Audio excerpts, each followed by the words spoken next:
Buongiorno carissime amiche e carissimi amici di RPL, un cordiale buongiorno da Antonio Verna, buon venerdì 7 giugno. Vi ricordo il numero per intervenire in diretta per fare domande ai nostri ospiti, il numero è lo 0266 20 35 29, poi vi ricordo anche il numero WhatsApp che è il 346 64 277 56. Questo venerdì in collegamento telefonico con noi ringrazio la senatrice di Fratelli d'Italia, vicepresidente del gruppo Fratelli d'Italia, Isabella Rauti. Buongiorno dottoressa Rauti. Buongiorno a tutti. Grazie mille per aver di nuovo accettato il nostro invito, siamo molto contenti di averla ospite questa mattina. Allora, senatrice, ci siamo sentiti prima del voto di queste elezioni europee. Lei come commenta i risultati di Fratelli d'Italia per quanto riguarda queste elezioni europee? Se l'aspettava? È stata un'ottima vittoria? Prego.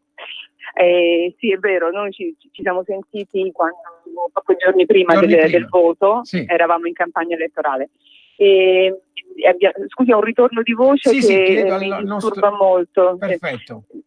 Ecco, dunque dicevamo, quindi durante tutta la campagna elettorale già i sondaggi ci davano in netta crescita. Questa crescita è stata confermata, ma è andata anche oltre le nostre aspettative, che comunque passare dal 4 a oltre il 6 sì. E arrivare al 6,5 è naturalmente una crescita del 50% insieme alla Lega, chiaramente in proporzioni diverse. Siamo l'unico partito del vecchio centrodestra che cresce, quindi grande soddisfazione, grande affermazione. Siamo convinti non solo di poter consolidare questo trend, ma anche di arrivare a raggiungere le famose 2 cifre certo. E da lì in poi, quindi siamo veramente soddisfatti. Io penso che sia stata premiata anche la nostra coerenza in tutta questa fase, dalle elezioni politiche di un anno fa ad oggi, nonché anche il nostro programma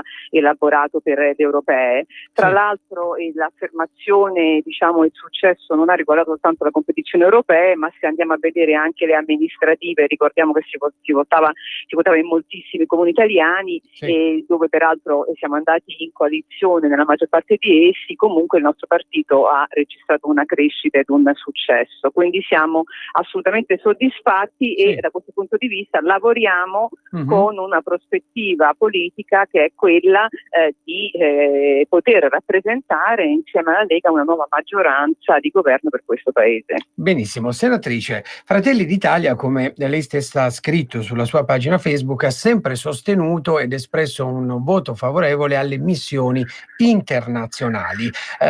Fratelli d'Italia scrive in un comunicato: ma è necessario aprire su questo tema un confronto un po' più ampio che investa anche l'Aula del Senato. Su queste missioni internazionali ha lei delle notizie, degli aggiornamenti, delle novità?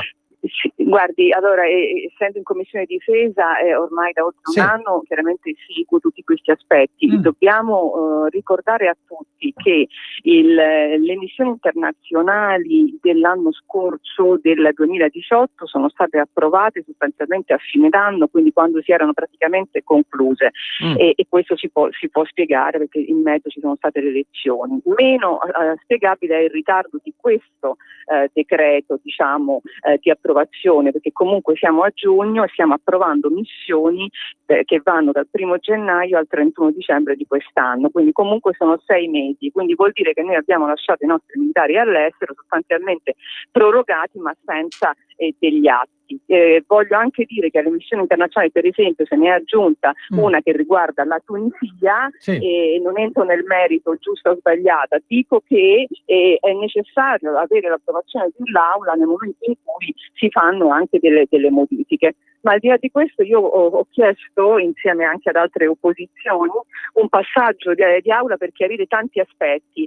Vado veloce e ne cito solo alcuni. Per quanto riguarda le missioni, pensiamo per esempio all'Afghanistan, l'Afghanistan oggi si parla di una rimodulazione, e quindi 800, 700, 600, ma al di là di questo c'era stato un annuncio da parte del ministro Tenta improvviso mesi fa del ritiro delle truppe dall'Afghanistan, poi sostanzialmente un ripensamento, una smentita, un non accordo tra l'altro con il ministro degli esteri, suo collega. Sì. Allora su questo forse bisogna confrontarsi magari e decidere una linea. Penso alla Libia, dove noi abbiamo una missione bilaterale di 400 uomini nata inizialmente con scopi umanitari per la costruzione dell'ospedale di Misurata, poi passata la fase di addestramento, noi addestriamo i libici.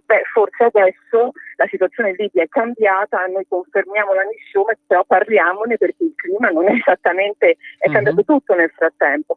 Potrei continuare. Poi ci sono nodi fondamentali, penso alla partita degli F-35, penso alla questione dei Cammer, penso al nostro spazio aereo che rischia di rimanere sguarnito, insomma in un concetto. Sì. A queste missioni che noi sosteniamo con orgoglio nazionale e che chiaramente continuiamo a votare, però manca una visione strategica. Noi vorremmo in aula un confronto con tutte le forze politiche per capire qual è la visione strategica delle nostre missioni all'estero rispetto anche a alcuni scenari di continuo cambiamento e nuove forme di minaccia, perché per esempio rispetto alla coalizione internazionale contro Daesh abbiamo diminuito mezzi e unità, per dire. Allora ci sono tanti elementi, c'è il fronte nord, il fronte sud, il fronte est, bisogna parlarne in aula per dare una visione strategica alle nostre missioni, non per metterle in discussione, ma dare una visione strategica. Chiarissima. Dottoressa Rauti, abbiamo delle telefonate, sentiamo chi è in linea. Chiedo a Roberto, che saluto dalla regia, di passarmi le varie telefonate. Pronto, buongiorno. Buongiorno, sono Susanna. Buongiorno, Senta, io vorrei Susanna, chiedere, vorrei chiedere alla sua ospite, sì, che appunto è di Alleanza Nazionale, che una nostra coalizione Lega Alleanza Nazionale potrebbe essere auspicabile. Fratelli d'Italia, sì. Sì, Fratelli d'Italia, mi scusi.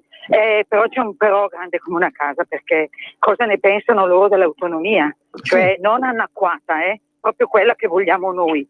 Accettano, votano sì o no? Perché il punto è tutto qua. Grazie, buongiorno. Grazie mille. Allora sentiamo, dottoressa Rauti, lei che ne pensa dell'autonomia?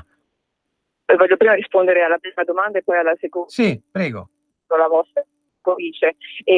Allora, come ho detto all'inizio della trasmissione, ma come Giorgia Meloni ha annunciato, ecco, non riusciamo. Le elezioni europee, chiaramente con questi numeri noi stiamo lavorando per una nuova maggioranza, sostituire l'attuale compagine di governo nella quale noi non abbiamo mai creduto, perché abbiamo una comunione.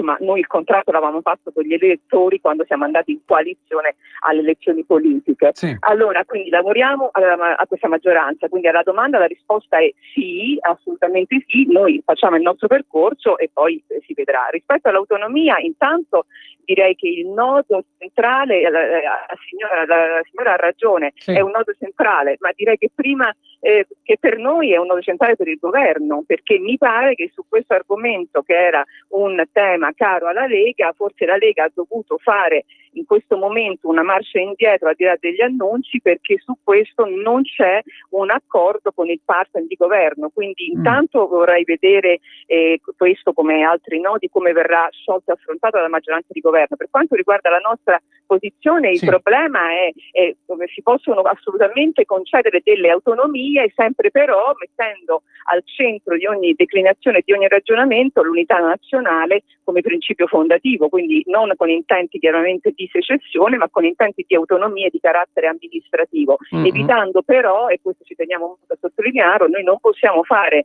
Italie a velocità differenti, diciamo, né Italie di serie A e Italie di serie B, regioni di serie A e regioni di serie B.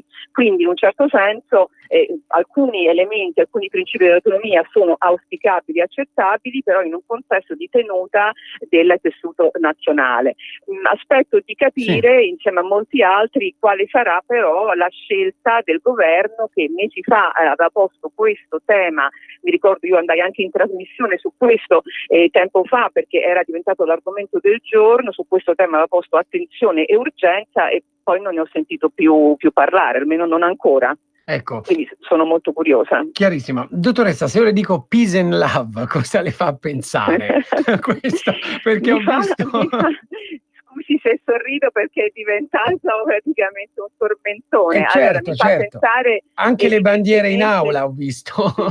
Sì, ma comunque, per carità, drammatizziamo. Allora, diciamo, ricostruendo, io e Fratelli d'Italia ha utilizzato giovedì, non ieri, la settimana scorsa, il question time posto al ministro Trenta per chiedere se non ritenesse che la scelta di dedicare la celebrazione della festa della Repubblica del 2 giugno con quella che è una sfilata tradizionale delle nostre forze armate per festeggiare la ricorrenza, dedicarla ai temi dell'inclusione, se dal suo punto di vista questo in qualche modo non ci spostasse dalla vocazione principale delle forze armate, che peraltro l'inclusione la fanno da sempre, l'impegno dual lo fanno da sempre, e quindi l'abbiamo interrogata in questo senso. C'è nel paese un grande sentimento rispetto a questo tema.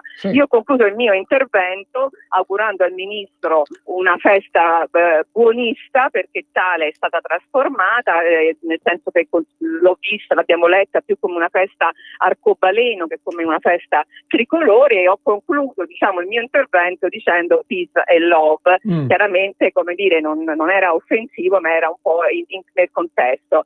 Il ministro ha ritenuto di augurarmi la reciproca e facendo anche il gesto in aula. Questo naturalmente ha attirato l'attenzione dei giornali. Adesso io potrei speculare su questo atteggiamento, non lo faccio, mi interessa di più il tema. Noi riteniamo che, e vado oltre la questione del 2 giugno, ci sono stati e ci sono da mesi una serie di segnali registrati dal mondo della difesa, dall'opinione pubblica e naturalmente da noi come forza politica, ma non solo da noi, dei segnali che ci preoccupano.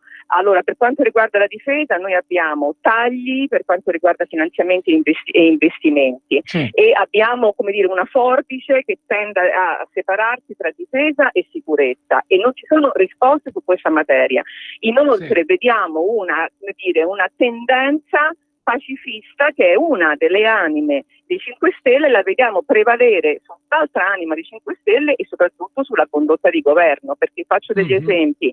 Allora, anche il presidente Conte, che ha chiesto di stornare la spesa di 5 fucili per trasformarlo in una borsa di studio per la pace, benissimo le borse di studio per la pace, ma ci saranno stati altri fondi per pagarle. E quando ha commentato in modo un po' irrispettoso che i soldati rimasti senza quei 5 potuti andare nelle retrovie a parlare di pace, il Presidente dovrebbe sapere che i nostri militari la pace la costruiscono e la consolidano nelle missioni internazionali. Penso ancora alla vicenda di Viterbo del 25 aprile, quando il presidente, il segretario provinciale dell'ANPI di Viterbo ha pensato addirittura di accusare i nostri militari in Afghanistan di aver ucciso più civili che talebani. Giustamente il generale Riccò, senza clamore, ha abbandonato il luogo della celebrazione. Io non ho sentito il ministro difendere il generale, ma ho visto il ministro aprire una procedura nei confronti del generale. E ci sono tanti, potrei continuare ma non abbiamo tempo. Allora, noi siamo preoccupati perché noi vogliamo rispetto per le nostre forze armate e vogliamo che ne venga riconosciuto il valore. E ho sentito anche il vice premier Salvini, a cui è stata posta questa domanda in una trasmissione, ha risposto che quando lui pensa alle forze armate non pensa all'inclusione, pensa prima al concetto di onore. Questo è quello che anche noi pensiamo, ed è questo che le nostre forze armate devono ispirare a tutti. Benissimo. Rispetto e onore. Dottoressa, non so se le ha altri 5 minuti per ascoltare chi c'è ancora in linea oppure deve lasciarci. Non so se ha altri 5 minuti per stare con noi. Allora, 5 no, ma sicuramente se c'è in linea una telefonata non mi sembra educato sottrarre. Benissimo, allora sentiamo chi è in linea. Pronto? Sì, buongiorno, sono Luca da Corico. Ciao Luca, ciao. Per la sua ospite di Fratelli d'Italia vorrei una precisazione.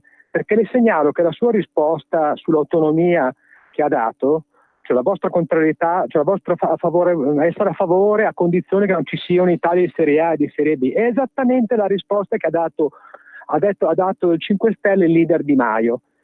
E vorrei segnalare che già adesso c'è una sanità e un'istruzione che sono di Serie A al nord e di Serie B al sud, malgrado il fatto che al sud la spesa pro capite per la sanità è molto più elevata che al nord.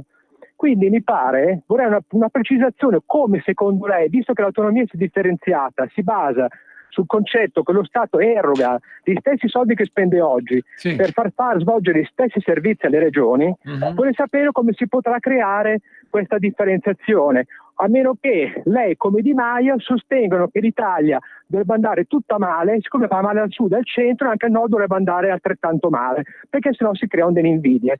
Vorrei una precisazione, perché è un punto politico fondamentale. Grazie. Va bene Luca. Allora, dottoressa, non so se vuole commentare velocemente.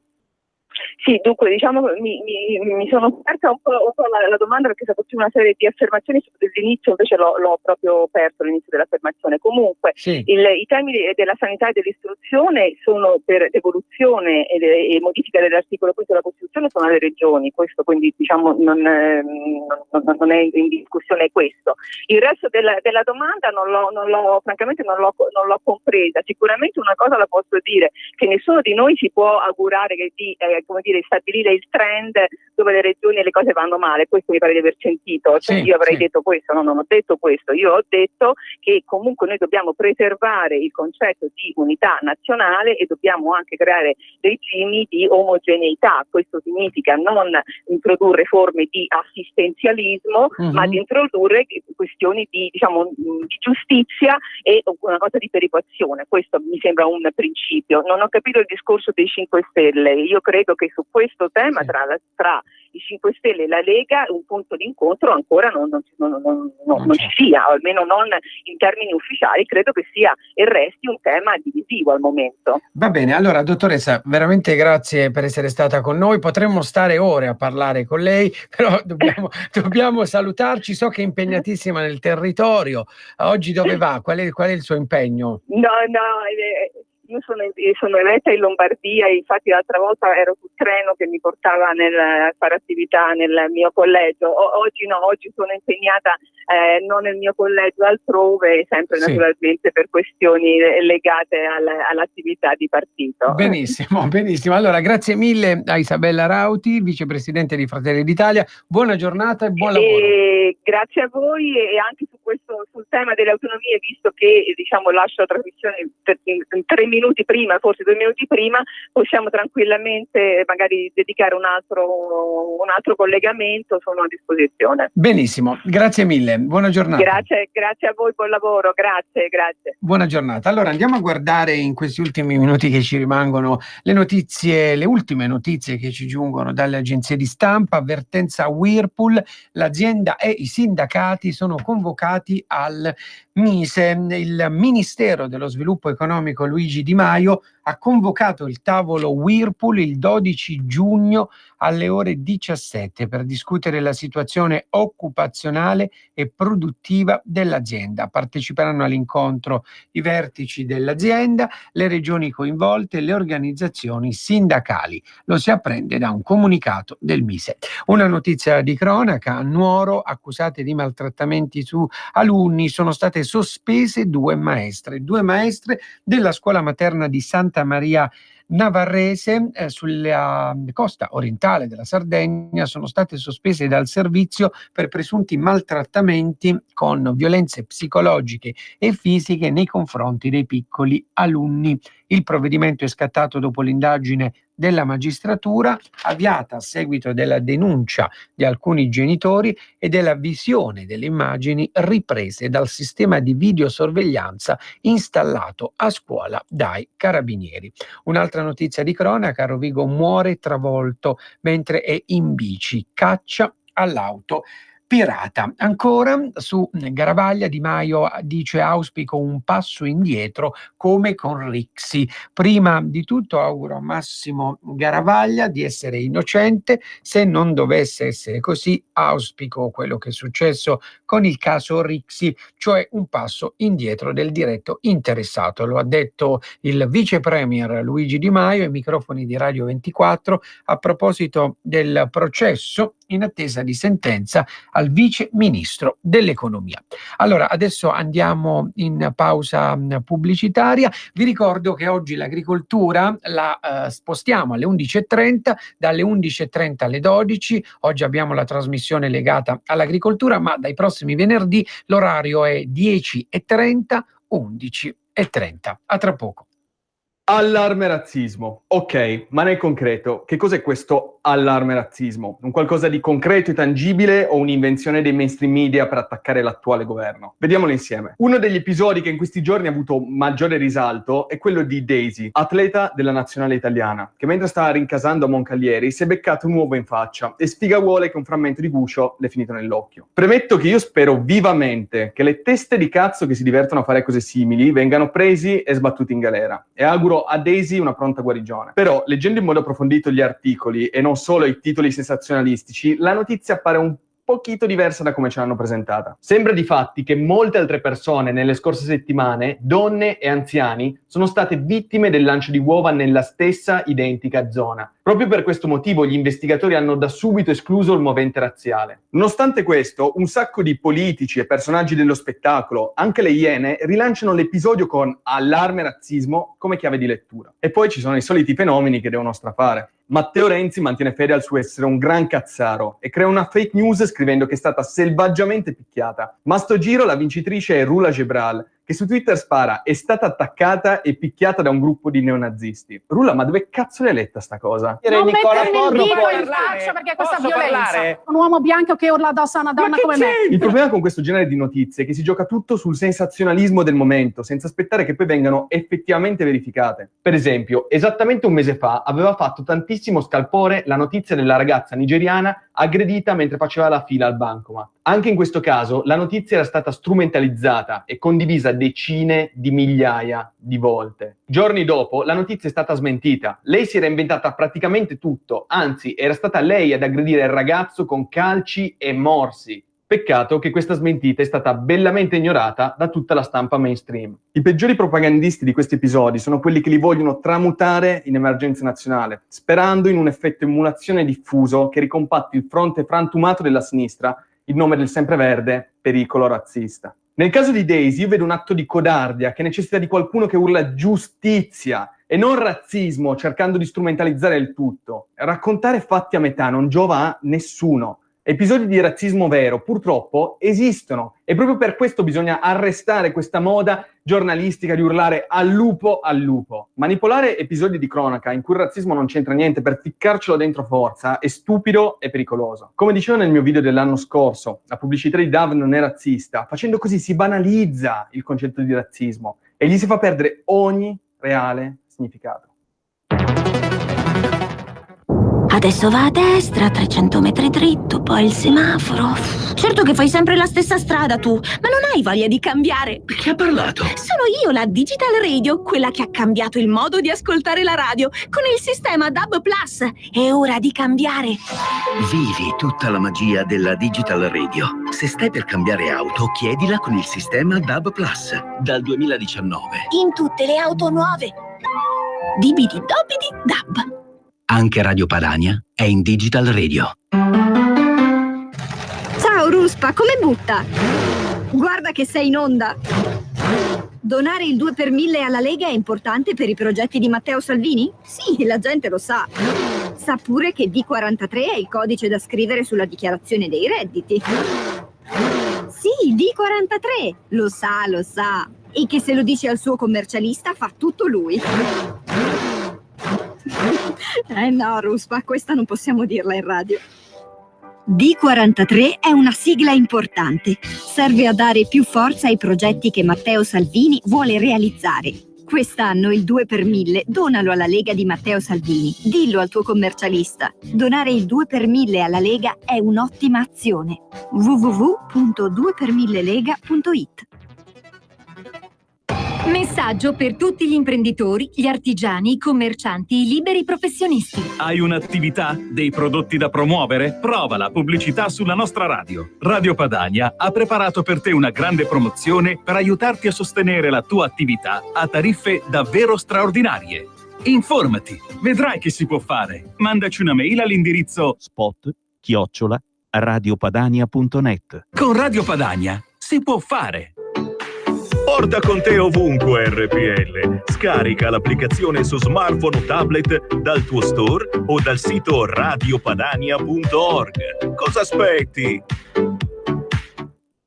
Rieccoci carissime amiche e carissimi amici di RPL, di nuovo un cordiale buongiorno da Antonio Verna, buon venerdì 7 giugno qui da Milano, dalla sede di Via Bellerio splende il sole, siamo in estate, vi ricordo il numero per intervenire in diretta che è lo 0266 20 35 29, anche il numero WhatsApp che è il 346 64 277 56. Con noi in collegamento telefonico questo venerdì ci ha raggiunto la professoressa Anna Bono. Buongiorno professoressa, come sta? Bene, grazie, buongiorno a voi. Allora, professoressa, con lei vorrei parlare di un tema di cronaca, ecco, così possiamo definirlo. A Chivasso, in Piemonte, l'ospedale, insomma, ha ordinato di mettere i crocifissi in tutte le stanze. Subito polemica su questa circolare. Lei è torinese e piemontese, giusto? Io sono piemontese, sono nata in provincia di Cuneo. Ecco, e che ne pensa di questa circolare qui? Dunque, questa circolare, per prima cosa, sì, è una circolare che comunica che dal 10 giugno, cioè da lunedì prossimo, verranno posizionati in tutte le stanze di degenza i crocifissi e quindi si raccomanda la massima disponibilità per rendere questa operazione rapida e via dicendo. Sì. Sembra una circolare che passa inosservata e invece sta sollevando delle polemiche e delle polemiche che secondo me continueranno nei prossimi giorni. Sì. Per fare un esempio, i radicali, nella persona di Silvio Viale, che è un personaggio storico dei radicali torinesi, cosa hanno già replicato? C'è sempre qualcuno più salviniano di Salvini, evidentemente riferendosi al fatto che sì, il ministro dell'interno Matteo Salvini di recente ha di nuovo, non è la prima volta, brandito un rosario durante una manifestazione. Sì, quindi c'è sempre qualcuno più salviniano di Salvini, dicono i radicali, chissà se farà mettere il responsabile dell'ASL anche un rosario appeso ai letti. Il messaggio è chiaro: se vieni in questo ospedale non ti resta che affidarsi a Cristo, che tra l'altro è anche un commento imbarazzante e grossolano. La replica del direttore dell'ASL Torquato, Lorenzo Ardissone, è che i crocifissi ci sono sempre stati negli ospedali dell'ASL, sì, che per motivi di restauro, di manutenzione, alcuni è successo che sono stati tolti, altri si sono rotti e lui non trova niente di male che vengano rimessi sia nell'ospedale di Chivasso e anche negli altri ospedali dell'ASL. Lui dice a Cournier, per esempio, un'altra città di questa zona, sì, già l'anno scorso questo è stato fatto senza che nessuno protestasse. Peraltro, dice il direttore dell'ASL, se nel caso un paziente trovi qualcosa da ridire, non ci sono mai stati problemi a toglierlo, la maggior parte della gente non ci vede niente di male. Gli anziani, dice, e altre persone invece hanno piacere di vedere il crocifisso nelle stanze degli ospedali. Ecco. Sì, sì. Siamo alle solite. Ecco, professoressa, sulla Nuova Bussola Quotidiana, dove lei scrive, si è occupata del Sudan, no? Qual è la situazione oggi lì? Cosa sta succedendo? In questo paese è proprio un esempio di come è difficile,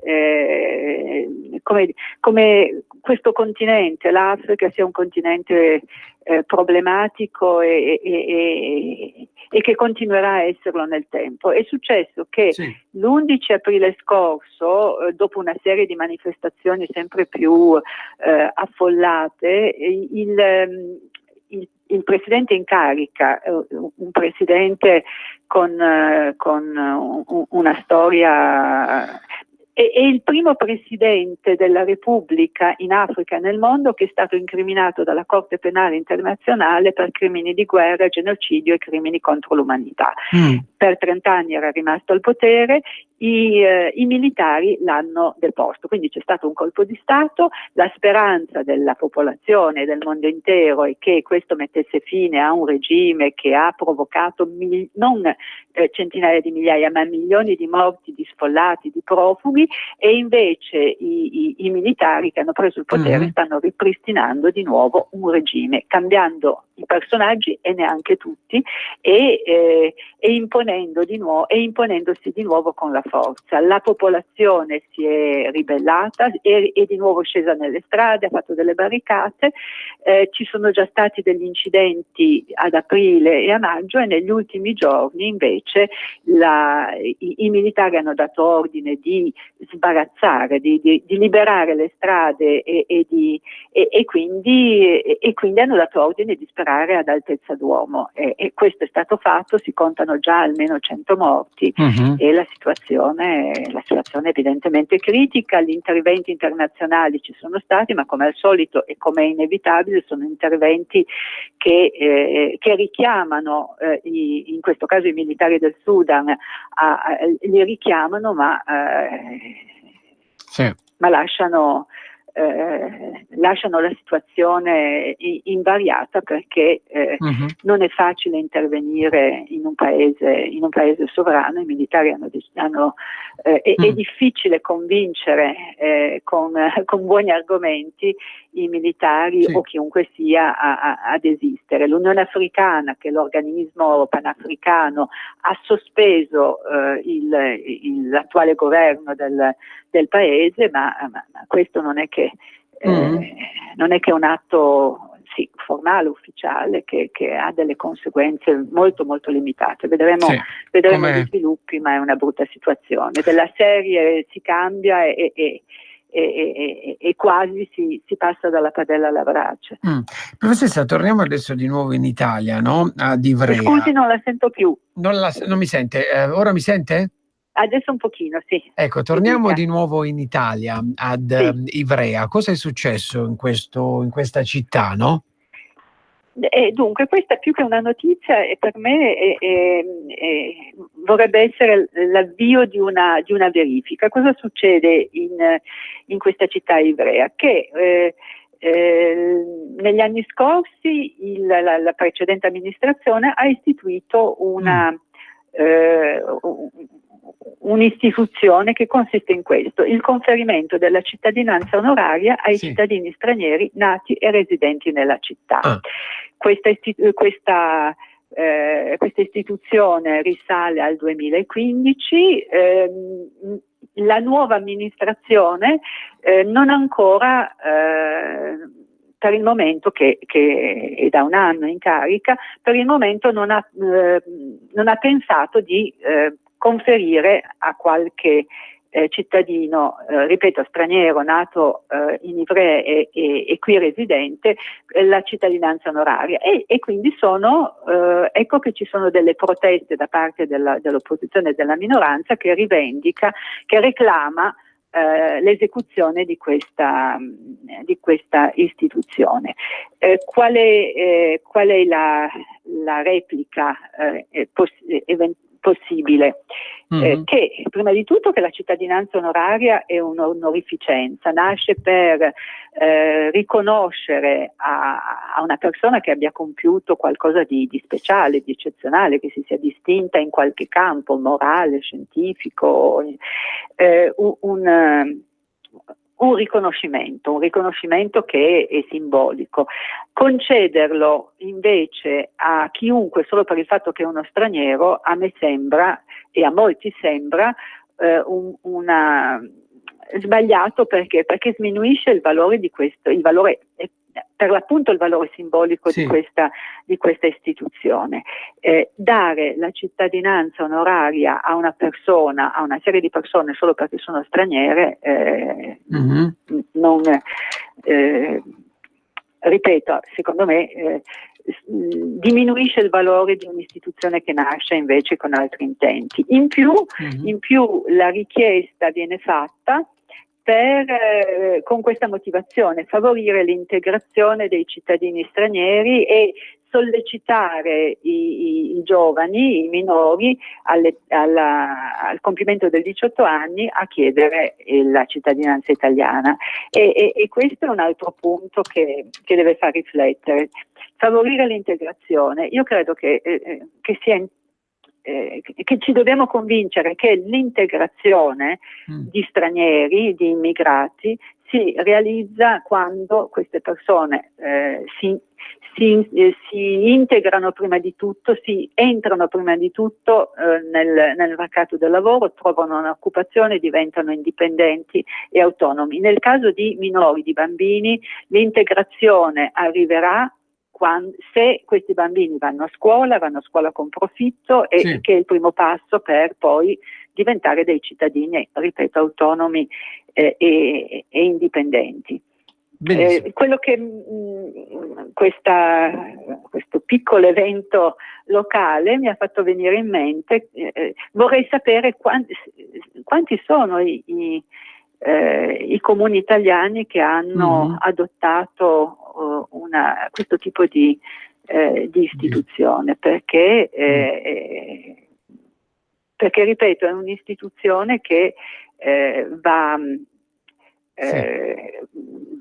utilizzata con criterio, e oltretutto mi fa specie che l'idea di concedere la cittadinanza onoraria dei bambini stranieri sia venuta in mente di recente, negli ultimi anni, in questo caso nel 2015, e cioè quando si tratta prevalentemente di bambini extracomunitari, provenienti dall'Africa e dall'Asia, come se essere cittadini marocchini o pakistani volesse dire essere cittadini di minor conto, di seconda. Faccio un esempio: negli anni passati non mi risulta che sia mai venuto in mente di conferire la cittadinanza dei bambini stranieri se si trattava di bambini canadesi o australiani, ecco, se rendo l'idea con questo esempio. Professoressa, sì, prego, continui. No, vorrei anche aggiungere che la preoccupazione che dei bambini stranieri al compimento del 18° anno d'età chiedano la cittadinanza italiana,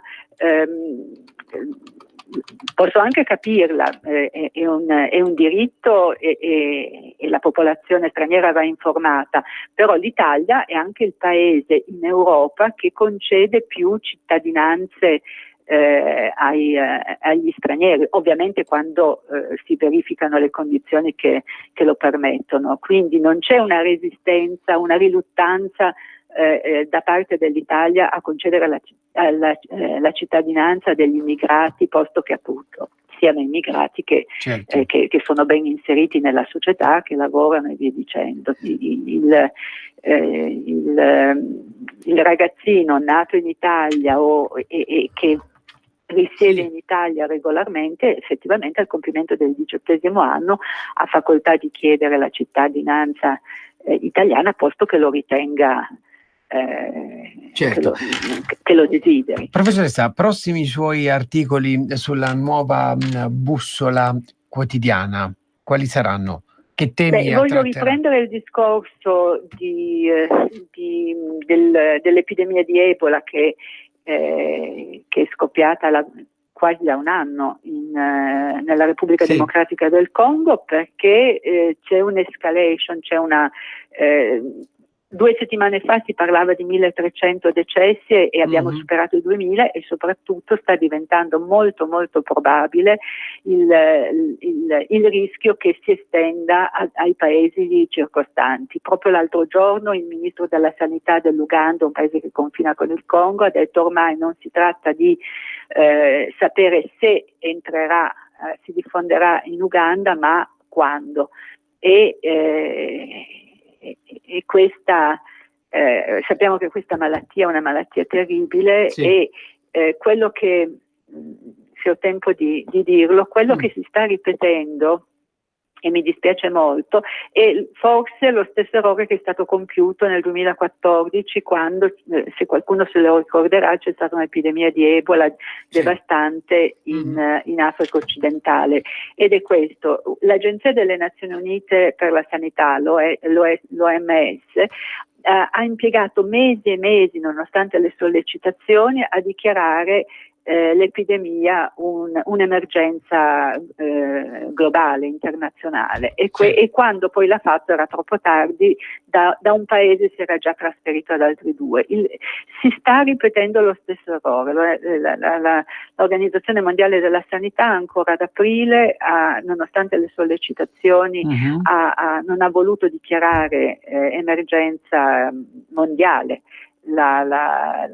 questa epidemia, e invece può essere un errore. Dichiararla emergenza mondiale significa prendere dei provvedimenti concreti importanti, per esempio il blocco alle frontiere, i controlli molto più accurati, anzi proprio capillari, soprattutto, questo è molto importante, sui voli aerei internazionali, perché ormai con le malattie in generale si possono viaggiare e raggiungere in poche ore praticamente ogni paese del mondo. Benissimo. Allora, professoressa, grazie mille come al solito della sua disponibilità, e ci risentiamo prossimamente. Buona giornata a lei. Buona giornata a voi, arrivederci. Grazie mille. Allora, in collegamento telefonico con noi Roberto mi dà l'ok, abbiamo l'amico del venerdì di RPL, il deputato della Lega Alberto Gusmeroli. Ciao Alberto.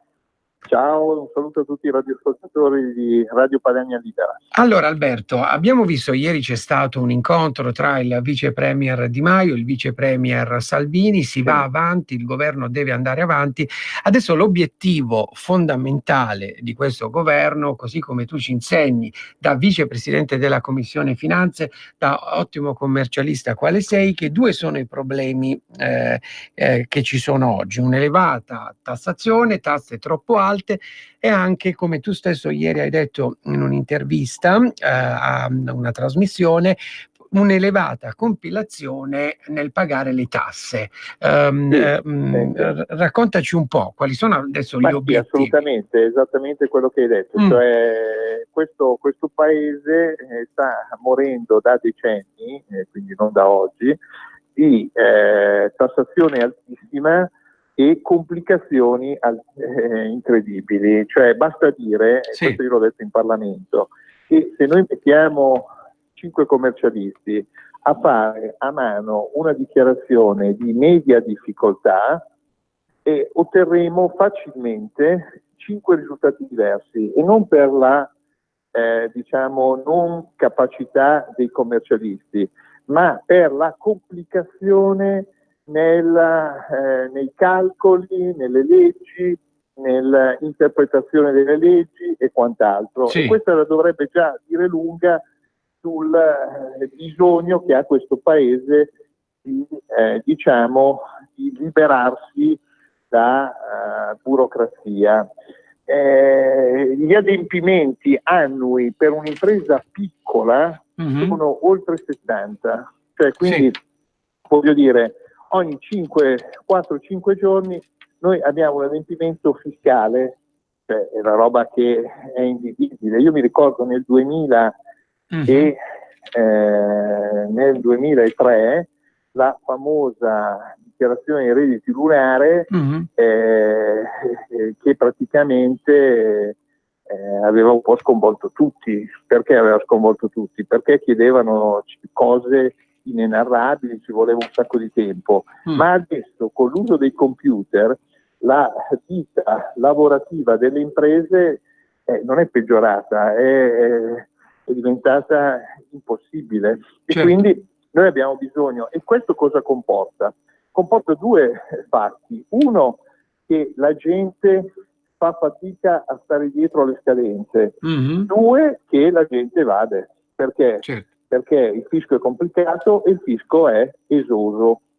Allora, quando Salvini dice che per rilanciare questo paese bisogna ridurre le imposte, e la gente dice ma strano com'è, sì, invece è proprio così, perché ridurre le imposte vuol dire da un lato far emergere il sommerso, perché il sommerso si alimenta proprio grazie al fatto che le aliquote sono elevate, e dall'altro fa sì che per chi non evade abbassare le imposte vuol dire lasciargli più risorse che poi può spendere e generare prodotto interno lordo.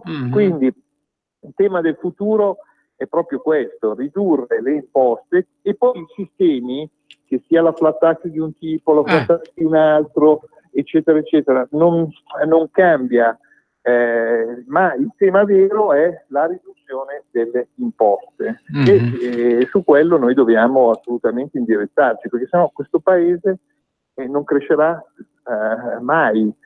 Per esempio, oppure tanta gente se ne va. Il famoso esempio dei pensionati che vanno in Portogallo. E perché vanno in Portogallo? Vanno in Portogallo perché la tassazione là è zero, probabilmente la vita è simile a quella italiana, e quindi uno ha più soldi per vivere meglio. Perché poi alla fine uno fa i conti in tasca e dice vabbè, ma se resto qui pago un sacco di tasse e vivo male, preferisco andare in Portogallo dove mi avanzano il 20, 30, il 40% che invece qui devo pagare, e con quelle vivo meglio. Alberto, purtroppo. Sì, prego. Quindi noi dobbiamo per forza cambiare registro. Quindi io dico che il tema del futuro è proprio la riduzione brutale delle imposte, tanto più che per esempio in America adesso Trump ha fatto una riduzione fortissima delle imposte, e la riduzione fortissima delle imposte ha generato un fortissimo PIL. Perché? Perché giustamente gli americani tutto quello che hanno risparmiato l'hanno ributtato in crescita, in sviluppo delle proprie aziende, in occupazione, quindi loro hanno una disoccupazione praticamente inesistente e hanno una crescita prorompente, e ovviamente loro hanno anche il vantaggio che non devono guardare il debito pubblico. Però per esempio rispetto all'Italia, che anche è vero che abbiamo un debito pubblico alto, però noi a differenza dell'America abbiamo un sommerso altissimo. Quindi se noi attingiamo dal sommerso, e l'unico modo per attingere dal sommerso, oltre che a fare i controlli, è ridurre le imposte. Alberto, ma dalla prossima settimana, no, qual è il provvedimento che verrà discusso? Allora, adesso in Senato hanno approvato lo sblocca cantieri, quindi lo sblocca cantieri viene alla Camera, quindi la prossima settimana voteremo la fiducia sullo sblocca cantieri, perché è intoccabile, perché se no scadono in 60 giorni. La settimana questa settimana, sempre la prossima settimana, in commissione voteremo il decreto crescita, poi uscirà dalla commissione intoccabile e andrà in aula e si voterà la fiducia l'altra settimana sul decreto crescita. Quindi nel giro di 15 giorni vengono approvati sia lo sblocca cantieri che il decreto crescita, e tutte e due dovrebbero essere, diciamo, motivo di crescita, di sviluppo, di sblocco dei cantieri, degli investimenti. Dovrebbe essere un passaggio nodale per il nostro paese. Ecco. Allora, però anche qui perché siamo arrivati a fare lo sblocca cantieri? Perché negli ultimi 6-7 anni, amministrati dal PD, per frenare la corruzione hanno legiferato all'impossibile, bloccando tutto. Ora, qui l'esempio è abbastanza facile: se tu hai un malato che è, diciamo gli investimenti locali, che sono gli investimenti locali dei comuni, delle province e delle regioni, che sono ammalati di problemi legati alla corruzione, non uccidi il malato, cerchi di curarlo. Allora, tutto quello che è stato fatto sul codice degli appalti ha ucciso il malato, cioè ha impedito di fare investimenti pubblici, che sono una delle cose più importanti per creare lavoro, creare PIL.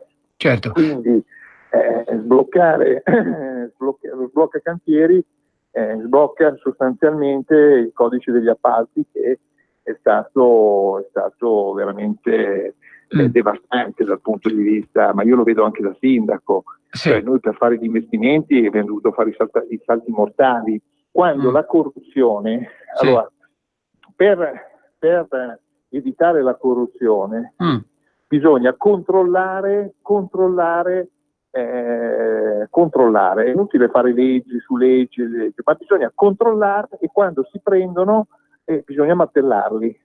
Certo. Chi è corrotto, ma mettere continui lacci-laccioli alla normativa impedisce di fatto di fare gli appalti. Senti Alberto, abbiamo una telefonata, quindi più o meno la tua risposta può essere questa all'assemblea dei giovani imprenditori di Confindustria, che oggi dice: più grandi opere, meno grandi chiacchiere, non ci ascolta nessuno, abbiamo cose da dire ma non sappiamo a chi. Qual è la tua risposta a loro?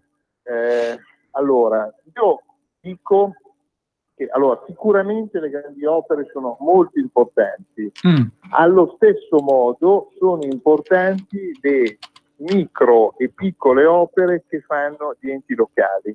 Perché? Perché se noi diamo 3, 4, 5 miliardi agli enti locali, e gli enti locali nel giro di 6 mesi li spendono tutti e li fanno opere, e migliora, cioè 8.000 comuni che contemporaneamente fanno opere pubbliche migliorano questo paese. Per esempio, i famosi 400 milioni di euro che sono stati dati con la finanziaria ai comuni da spendere al 15 di maggio, tutti i comuni che li hanno avuti li hanno spesi. Certo. Hanno fatto lavorare imprese con dipendenti. Allora, secondo me è giusto la grande opera che bisogna assolutamente fare e che fa lo Stato tramite l'ANAS o altre aziende statali, ma è allo stesso modo importante questa suddivisione e ripartizione di piccole opere in capo ai comuni, perché i comuni sono ultra veloci nel fare le opere. Perfetto, allora Alberto ti chiedo di rimanere con noi altri 2 minuti subito dopo una brevissima pausa pubblicitaria, perché non so se abbiamo una telefonata oppure no. Allora andiamo in pausa e ci risentiamo tra pochissimo.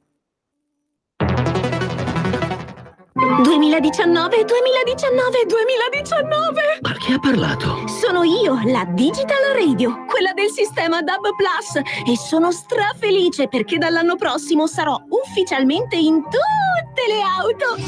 È ora di vivere la magia della Digital Radio. Se stai pensando di comprare una nuova auto, pretendila con il sistema DAB+, il suono perfetto. Dal 2019 in tutte le auto nuove. Dibidi-dobidi DAB. Anche Radio Padania è in Digital Radio. Messaggio per tutti gli imprenditori, gli artigiani, i commercianti, i liberi professionisti. Hai un'attività? Dei prodotti da promuovere? Prova la pubblicità sulla nostra radio. Radio Padania ha preparato per te una grande promozione per aiutarti a sostenere la tua attività a tariffe davvero straordinarie. Informati, vedrai che si può fare. Mandaci una mail all'indirizzo spot@radiopadania.net. Con Radio Padania si può fare. sono Giovanna. Mondoflex. Voglio presentarvi una nuova promozione Mondoflex. Un materasso in memory, ergonomico, a 2 strati, completamente sfoderabile, a soli 199 euro. Con Mondoflex dormite sonni tranquilli. Vi aspetto! A Treviolo e a Melzo, il sabato orario continuato. Mondoflex reti e materassi. A Treviolo, Melzo, Monza, Erba, Crema, Castelmella, Brescia e Desenzano del Garda. Mondoflex, fornitore ufficiale Atalanta Bergamasca Calcio. Per la tua pubblicità su Radio Padania Libera, scrivi a spot@radiopadania.net. Rieccoci carissimi amici di RPL, in collegamento telefonico con noi Alberto Gusmeroli, vicepresidente della Commissione Finanze, deputato della Lega. Alberto, abbiamo una telefonata, sentiamo chi è in linea. È caduta la linea. Allora, comunque volevo chiederti che si dice ad Arona, siamo in un bel weekend di inizio estate, novità, eventi, che cosa c'è in programma? Alberto? Sempre un sacco di cose da fare. Domani inauguriamo alle 15 per tutti i bambini la caccia al tesoro per la città, cioè come sapete noi stiamo trasformando la città dal 5 luglio al 31 agosto in un enorme centro commerciale, ma nel frattempo stiamo a step, diciamo, abbellendo la città, decorandola, abbiamo riempita di girandole, abbiamo creato questo Mister Magnolia, questa enorme magnolia con gli occhi, eccetera, eccetera, il Pink Kong sulla torre dell'orologio che stasera illuminiamo, eccetera, eccetera. E da domani alle 15 usciranno i coccodrilli dai tombini e i bambini potranno andare vicino al coccodrillo con un telefono e fare questa caccia al tesoro digitale e una volta trovati tutti i 10 coccodrilli nei vari tombini, a quel punto potranno ricevere un regalo e quindi diciamo che c'è molta attesa per questo evento per i bambini, perché è un evento nuovissimo, è un evento anche molto carino, i coccodrilli che entrano e escono dai tombini. Perfetto. Allora Alberto, abbiamo recuperato la nostra ascoltatrice o il nostro ascoltatore, sentiamo chi è in linea. Pronto? Pronto, buongiorno, Locatelli Milano. Sentivo parlare di creare lavoro, più soldi, eccetera, eccetera. Ma scusate, io non ho mai capito per quale motivo agli italiani lavoratori dipendenti vale la metà, il 50% dell'euro, cioè 1000 centesimi un euro, mentre invece l'euro noi lo paghiamo 1970, che va bene per vendere le aziende, farsi comprare in modo che vanno all'estero e ci guadagnano e poi si rifanno pure anche un'altra azienda come niente. Cioè non riesco a capire questa differenza nell'Unione cosiddetta europea. Ma per me queste qui, non so, la matematica per me non è un'opinione. O sono matti loro o siamo matti noi. Scusate, 1.000 centesimi un euro qui in Italia, mentre invece vale 1970, ma dico, ma siamo fuori di testa. Scusi se sto provocando, ma spero in senso positivo. Grazie, scusate, buongiorno. Grazie, prego Alberto. Beh, il tema del rapporto di cambio lira-euro, diciamo che forse hanno scritto decine se non centinaia di libri, cioè effettivamente non è stato trattato bene il rapporto di cambio, sicuramente è stato uno dei motivi della crescita dei prezzi per tanto tempo e della diminuzione diciamo del potere d'acquisto da parte degli italiani. Quindi il radioascoltatore ha ragione, però purtroppo adesso è impossibile fare qualsiasi cosa su una roba del genere. Certo. Senti Alberto, allora noi ti salutiamo, ti auguriamo un buon weekend. Grazie. Buoni impegni ad Arona, buoni eventi e ci sentiamo la settimana prossima. A tutti voi e complimenti per la trasmissione. Grazie. Grazie mille a te e buona giornata. Grazie mille ad Alberto Gusmeroli, deputato della Lega, vicepresidente della Commissione Finanze alla Camera. Allora, purtroppo oggi non sentiremo il caro nostro amico Lorenzo Viviani, quindi rinviamo la nostra trasmissione che riguarda l'agricoltura perché Lorenzo ha avuto un impegno al Ministero del Lavoro per quanto riguarda la vertenza Gran Casa, proprio per la tutela dei lavoratori. Guardiamo quindi, ci risentiamo con l'agricoltura venerdì prossimo alle 10:35. Venerdì prossimo dalle 10:35 alle 11:30. E guardiamo la pagina Facebook del ministro Salvini che scrive: straordinario Semmi Basso, un esempio di intelligenza, tenacia e coraggio per tutti gli italiani. Grazie per quello che fai, Semmi. Ora Cavalieri dice: felice merito di tutti. Vediamo ancora cosa scrive il ministro Salvini. Capisco che a sinistra devono sempre dire che è colpa di Salvini, ma come si fa ad essere contro le telecamere negli asili e nelle case di riposo? Roba da matti. Comune di Napoli, De Magistris contro le telecamere negli asili, dice provvedimento repressivo e demagogico.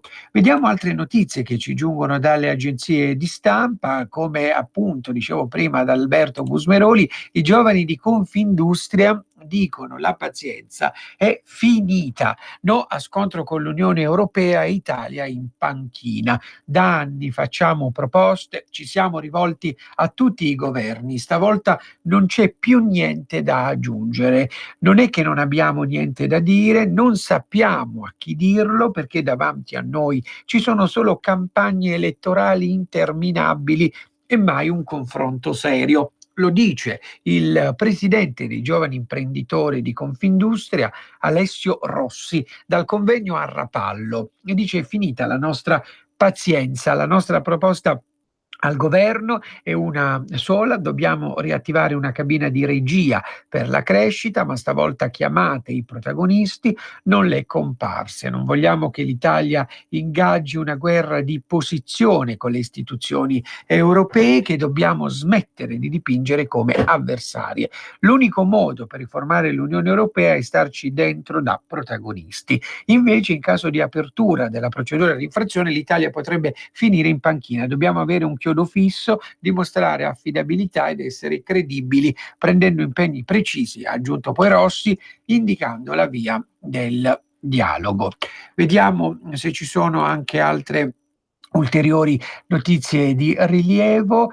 Processo che riguarda la mafia, chiesti 170 anni di carcere per i boss trapanesi. Al termine di una requisitoria durata 3 udienze, la DDA di Palermo ha chiesto la condanna complessivamente a 170 anni di carcere per 14 tra boss, gregari e favoreggiatori dei clan trapanesi finiti in manette nel corso dell'inchiesta Anno Zero, che ha smantellato i clan della provincia e la famiglia del boss latitante Matteo Messina Denaro. La richiesta di pena è stata formulata dalla PM Francesca De Sì. Vediamo altre notizie che ci giungono dalle agenzie di stampa. A Ivrea, un tabaccaio uccide un ladro, si valuta la legittima difesa. Il titolare che abita sopra il locale con una pistola ha colpito mortalmente uno dei malviventi di nazionalità moldava. Allora, adesso vediamo ancora se il ministro Salvini ha aggiornato la sua pagina Facebook, vediamo un po', scrive anche a Prato ieri sera: una marea di strette di mano, consigli e qualche foto, quante emozioni, state con noi. E sentiamo proprio il comizio, l'intervento del ministro Matteo Salvini ieri a Prato. Sentiamo cosa ha detto. Io mi fermo qua anche tutta la notte, se andate avanti.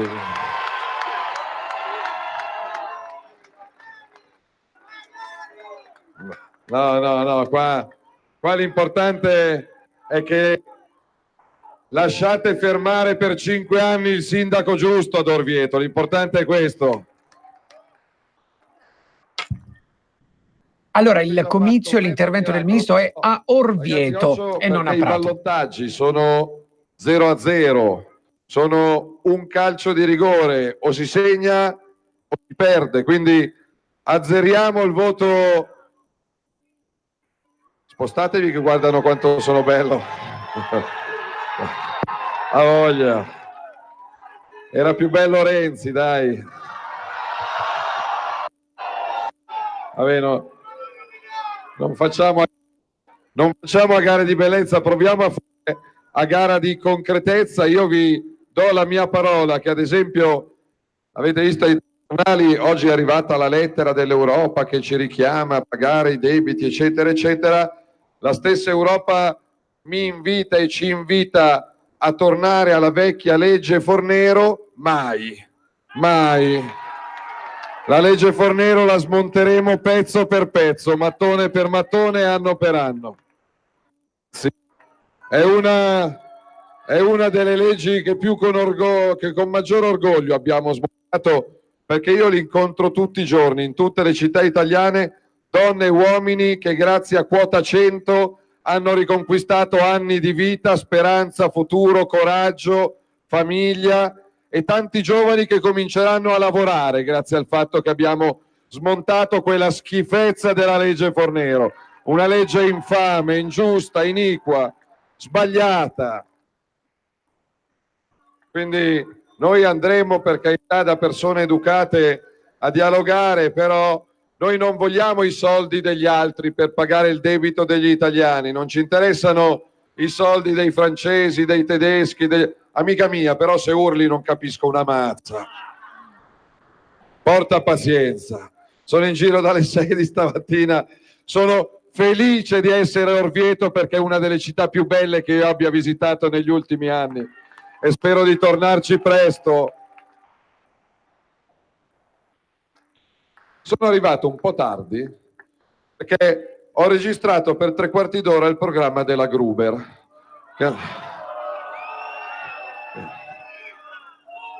Che a un certo punto della trasmissione, io sempre col sorriso, perché ormai ho capito che agli attacchi e alle polemiche si risponde col sorriso. È la cosa più bella da fare. A un certo punto mi fa: Ministro, non mi costringa a toglierle l'audio. Alla faccia della democrazia. Io ho detto: ma guardi, lei al massimo mi può togliere l'audio, ma fortunatamente non può togliere il diritto di voto a 60 milioni di italiani che domenica hanno scelto e domenica 9 giugno sceglieranno. Poi, attenzione, siamo in democrazia, c'è un ballottaggio, quindi si può scegliere fra 2 persone, 2 idee di città, 2 squadre, 2 programmi. Se qualcuno è soddisfatto dell'Orvieto che c'è oggi, può continuare a scegliere quelli che governano da anni e anni, può continuare a scegliere il passato. Se ambite a qualcosa di meglio, se sperate in qualcosa di meglio, noi ci siamo. Però attenzione, i dati dicono che ai ballottaggi di solito va a votare la metà della gente, e la metà della gente sta a casa. Quindi voi domani in un ufficio, in fabbrica, in negozio, al bar, in posta, in università, voi domani trovate la metà della gente che dirà: io domenica non voto, io domenica vado al mare, io domenica vado al lago, io domenica vado in campagna, tanto non cambia niente, tanto vince la sinistra, tanto qui, tanto là, tanto vota mio cugino, tanto vota mio cognato. Occhio, perché il treno da Orvieto passa domenica 9 giugno. Chi domenica non sceglie, poi per 5 anni non rompa le scatole se le cose non funzionano. Chi non fa neanche la fatica di perdere un minuto per decidere il futuro della sua comunità. E attenzione, perché io in questa settimana ho incontrato alcuni sindaci che sono diventati sindaci settimana scorsa, uno dei quali per 5 voti, ha vinto per 5 voti, mentre un'altra nostra candidata non è diventata sindaca per 4 voti. 4. E poi il lunedì al bar c'era la gente che si lamentava: ah, ma se l'avessi saputo, ah, ma non pensavo che proprio il mio voto avrebbe potuto far la differenza. Occhio, perché a Orvieto si può giocare voto su voto e ogni singola donna e ogni singolo uomo possono scrivere la storia di questa città. Io vi chiedo di risvegliare l'orgoglio della gente che dorme, dei rassegnati, degli sfiduciati, perché chi non combatte ha già perso. Io lo dicevo stasera in televisione, c'era un giornalista del Corriere, persona stimabile, uno di quelli che fino a settimana scorsa spiegavano come l'Italia non avrebbe mai votato per la Lega. E poi siamo diventati il primo partito in Umbria, in Italia e in Europa. E di questo vi ringrazio, perché è una responsabilità enorme. Questo giornalista mi diceva, però lei non può assicurare agli italiani che vincerà tutte le sue battaglie in Europa. No, ovvio. Io non conosco il futuro, non posso promettere vittorie o miracoli, però posso promettere che andremo a dare battaglia in Europa. Perché se neanche dai battaglia come hanno fatto i governi del passato, che andavano a Bruxelles col cappello in mano e le braghe calate, è chiaro che non puoi vincere mai nella vita. Noi andiamo a dar battaglia, ad esempio, per difendere l'agricoltura italiana, per difendere la nostra terra, i nostri prodotti, le nostre aziende, il nostro olio, il nostro vino, la nostra carne, il nostro latte. Siamo riempiti di schifezze che arrivano dall'altra parte del mondo per scelta dell'Unione Europea. Proviamo a cambiare questo. Vogliamo difendere le nostre aziende con l'etichettatura obbligatoria, Made in Italy. Voglio che i consumatori, quando vanno a fare la spesa di qualunque prodotto, dalla camicia al mobile, all'elettrodomestico, alla bottiglia di vino, vedano grosso così se è stato prodotto in Italia o se è stato prodotto in un altro paese del mondo. E poi scelgono, però devono saperlo. È chiaro che io vi invito a comprare italiano, mangiare italiano e consumare italiano, perché fa bene e difende il nostro lavoro. E questa è una scelta che può fare chiunque di voi ogni mattina che il buon Dio ci manda in terra. Cambiare le regole sulle banche, cambiare le regole sul commercio, cambiare le regole sulla finanza, sull'agricoltura, sulla pesca. Ci avete dato la forza per provare a farlo, ci metteremo tutta l'energia di questo mondo per riuscire a farlo, e in questo anno di governo abbiamo dimostrato che volere è potere. Ci dicevano che sull'immigrazione non saremmo riusciti a far nulla, meno 90% degli sbarchi rispetto all'anno scorso. Meno 90%. Volere è potere. E stamattina la prima visita che ho fatta con onore è stato al comando dei Carabinieri di Ascoli Piceno, perché oggi è il 205° compleanno dell'Arma dei Carabinieri, onore alle donne e agli uomini in divisa che ogni giorno rischiano la vita per difendere la nostra sicurezza e la nostra serenità. Ebbene, la cosa bella è che grazie al taglio dei costi sull'immigrazione, già da quest'anno possiamo assumere 8.000 poliziotti, carabinieri e vigili del fuoco. 8.000. Più carabinieri, meno clandestini. Volere e potere.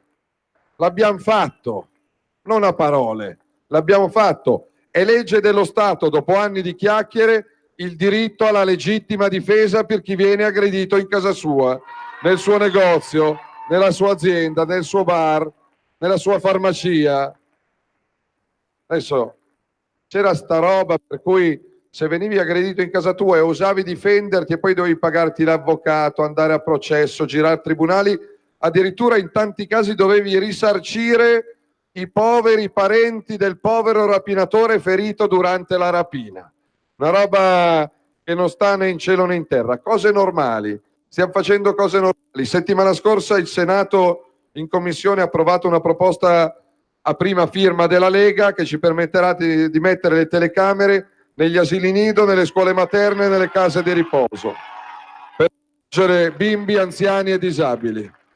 Bimbi, anziani e disabili. Quest'anno per la prima volta nella storia del Ministero dell'Interno abbiamo istituito un fondo che permetterà tramite le prefetture di andare a fare controlli in tutti i canili e i cattili d'Italia per vedere chi tratta bene e chi tratta male gli animali. E io voglio raddoppiare le sanzioni nei confronti di chi abbandona e tratta l'animale. piano piano, anche perché ci sono alcuni esseri viventi a 4 zampe che sono migliori di alcuni esseri viventi a 2 zampe. Quindi, piano piano. Su Equitalia abbiamo cominciato, attenzione, non abbiamo finito, però abbiamo cominciato con la pace fiscale. 1.700.000 italiani potranno rottamare la loro cartella di Equitalia pagando il giusto, e con saldo e stralcio 300.000 italiani sono stati liberati dalla gabbia di Equitalia e sono tornati a lavorare e a pagare le tasse, a lavorare, a sorridere e a pagare le tasse. Lo Stato ha incassato e loro sono uomini e donne libere. Anche questo se ne parlava da anni, adesso lo vogliamo estendere anche alle società e alle imprese, il saldo e stralcio, perché è la battaglia che voglio provare, ripeto, a vincere, e i voti che ci avete dato mi danno più forza per farlo, è la battaglia con la B maiuscola, l'unica che può far ripartire questa regione e questo paese. Abbassare le tasse a chi lavora, a imprese, operai e famiglie. La tassa unica, la tassa piatta. Abbassare le tasse è l'unico modo per tornare a correre. Certo, in Europa ce lo permetteranno, ragioniamo, ma noi non vogliamo i soldi degli altri, vogliamo usare per l'Italia e per gli italiani i soldi degli italiani. Non occorre uno scienziato per capire che in questi anni il debito è aumentato perché a furia di tagliare, e taglia qui, e taglia là, e taglia su, e taglia giù, se sempre meno gente lavora, sempre meno gente paga le tasse e il debito aumenta. Negli anni di Monti, Letta e Renzi il debito è aumentato di 200 miliardi di euro. Io voglio fare il contrario, rimettere soldi nelle tasche dei cittadini italiani e scommettere su di loro, perché gli imprenditori italiani sono i migliori al mondo, se messi in parità di condizioni rispetto agli altri. E l'ho detto alla Grube stasera, mi dice ma l'evasione fiscale, l'unico modo per combattere seriamente l'evasione fiscale non è andare a fare l'agguato al bambino che esce dal gelataio per vedere se ha lo scontrino da 2 euro in mano, è abbassare le tasse, rendere conveniente, utile, possibile pagare le tasse. Perché se io ti chiedo il 20%, e allora se evadi anche il 20%, come in America, ti metto in galera e butto via le chiavi.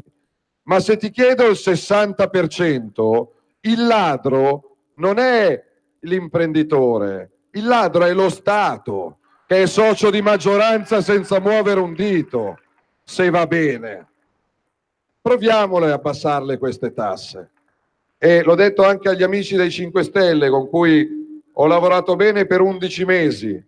Poi nell'ultimo periodo si è litigato un po' troppo, io mi sono tappato le orecchie, mi sono messo in modalità zen, monaco buddista, non rispondo, non guardo indietro, guardo solo avanti. La campagna elettorale è finita, se torniamo a essere il governo dei sì e del cambiamento, la mia parola non vale 4 giorni, ma vale per altri 4 anni. E il governo va fino in fondo. E non c'è sondaggio che tenga, e non c'è... Prima un giornalista mi ha chiesto, però Salvini, le converrebbe...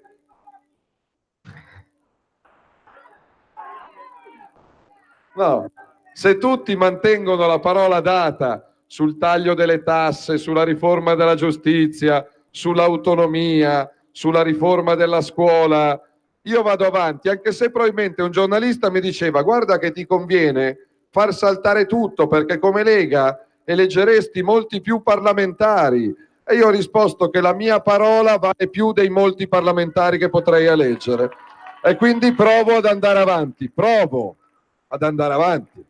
Poi è chiaro, il paese ha bisogno di sì, mi si parlava delle discariche che ci sono anche in Umbria. A proposito, io oggi sono stato a Foligno, a Marsciano, chiudo con orgoglio a Orvieto, conto su di voi perché scegliate bene i sindaci domenica prossima, poi ci rivedremo perché bisogna anche liberare la regione Umbria da una sinistra che ha fatto solo disastri, che ha chiuso ospedali, non ha finito le strade, ha lasciato i rifiuti in mezzo. Quindi in tutto il mondo i rifiuti sono una ricchezza diventano energia, diventano valore, e invece in Italia no, diventano un costo, sono sotterrati sottoterra, vengono mandati all'estero a pagamento, quindi c'è bisogno di sì. Il governo andrà avanti a colpi di sì, sblocca cantieri, crescita, detassazione, taglio della burocrazia. Noi stiamo intervenendo col ministro Giulia Bongiorno anche nella pubblica amministrazione per premiare i dipendenti pubblici che lavorano bene, ma per poter mandare a casa i dipendenti pubblici che non fanno una mazza dalla mattina alla sera, perché non ci sono posti di lavoro a vita come Checco Zalone, il posto fisso.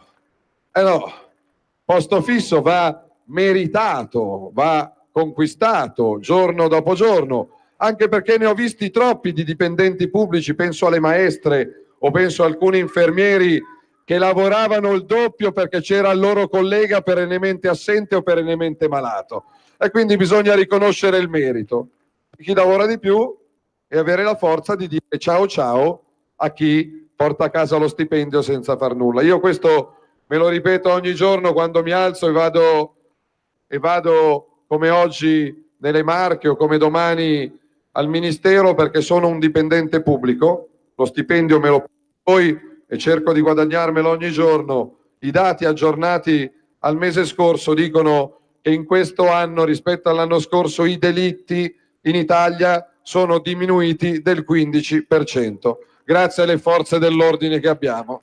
Io posso assumerle, posso accendere telecamere, posso finanziare l'operazione Scuole Sicure e l'anno prossimo raddoppiamo per andare a beccare gli spacciatori di droga e di morte che vanno fuori dalle scuole a rovinare i nostri figli. E il posto degli spacciatori è la galera, senza se e senza ma. La galera. E poi la chiudo e non la faccio lunga perché la voce che mi è rimasta oggi dal giro delle Marche e dell'Umbria è quello che è. Poi ci sono anche i valori che vanno al di là dell'economia. Ovviamente il lavoro viene prima di tutto, perché senza lavoro non c'è sorriso, non c'è speranza, non c'è tranquillità, non c'è famiglia. Io incontro troppi ragazzi di 30, 35, 40 anni che non riescono ad avere un mutuo e stanno ancora a casa della mamma e del papà perché lei è precaria, perché lui è partita IVA e c'è lo stage e c'è un contratto di 30 giorni con la cooperativa che forse te lo rinnova per altri 30 giorni. Io non voglio un futuro da precari per i nostri figli e per i nostri nipoti. Vorrei un lavoro che ti permetta di costruire una famiglia perché siamo quello che siamo, perché i nostri nonni e i nostri genitori ci hanno portato fino a qua, e quindi con orgoglio io difendo anche la nostra storia, le nostre radici. Ognuno può credere nel Dio che vuole, io do rispetto a chi porta rispetto, però nessuno si può permettere di arrivare a Orvieto in Italia a dire togliete il crocifisso, togliete il presepe, togliete il Natale, cancellate la Pasqua o espellete Gesù bambino. Questo no, questo non lo accetto e non lo permetterò mai, mai. Ognuno può fare quello che vuole, però no, ma perché ve lo ricordate nelle settimane scorse qualcuno si è arrabbiato, c'erano pagine di giornali, trasmissioni su trasmissioni, perché io ho osato chiedere, non per che sono l'ultimo degli scemi, ma per il popolo italiano, la protezione del cuore immacolato di Maria, perché io credo che ci sia qualcuno lassù, e apriti cielo, non dovevo. Io invece sono orgoglioso della nostra storia, della nostra cultura. Porto rispetto a tutti, ognuno crede nel Dio che vuole, basta che quel Dio non mi venga a raccontare che la donna vale meno dell'uomo e deve andare in giro col burka, perché col burka ci va in giro al tuo paese, non a Orvieto, non in Italia.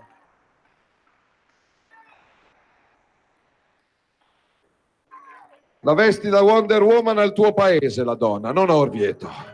Qua la donna può andare in giro vestita come vuole, senza che nessuno si senta autorizzato a guardarla male o peggio che percheggio ad allungare le mani, e io conto che prima o poi diventi legge anche per pedofili e stupratori la castrazione chimica, perché per certa gente serve la galera ma serve anche una cura per evitare che continui a fare le sue schifezze. Piano piano, quindi in bocca al lupo. Dov'è il sindaco? Bene. Fate un applauso a lei perché da lunedì ci avrà un bel po' di polvere da tirar fuori dagli uffici, cassetti da aprire. Viva Orvieto, in bocca al lupo, grazie per la vostra presenza qua stasera. Io conto su di voi, voi contate su di me, fino in fondo. Grazie. E lucevano le stelle